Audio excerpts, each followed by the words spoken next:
Peggy 18.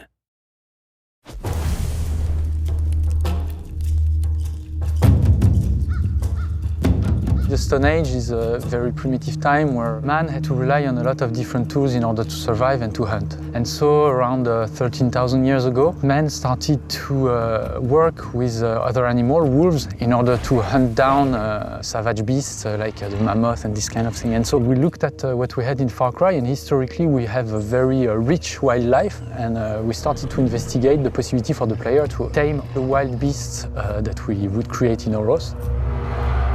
All the beasts have their place, depending on how the player really wants to approach situations. With the canines, you have a beast that will explore for you, who will alert you to nearby danger and growl.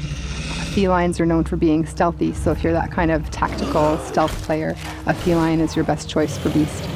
The bear is your quintessential tank. It's going to take all kinds of aggro off of you if you encounter hostile enemies in the world. And then lastly, we have the honey badger. And the honey badger is really in a league of his own.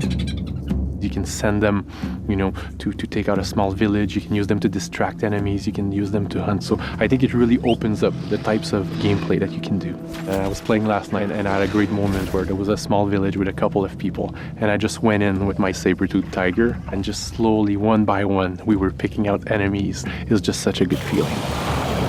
In Far Cry, when you come across a situation, you always want to recon it first. And you can do that from your point of view as Takar, but you can also send in your owl, who is going to act as your recon tool. He can view outposts from above, he can mark enemies, he can bomb enemies if he wishes, and the owl also has a specialized aerial attack.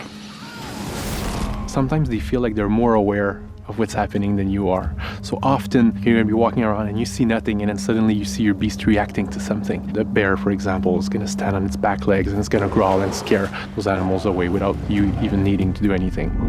It's a very different experience because usually in Far Cry it's a little bit more lonely. It's you against everything. So the ability to have your beast at your side, it's very rewarding. You now have a companion, you have a friend, you have a protector that will travel with you through the land and help you fight for survival.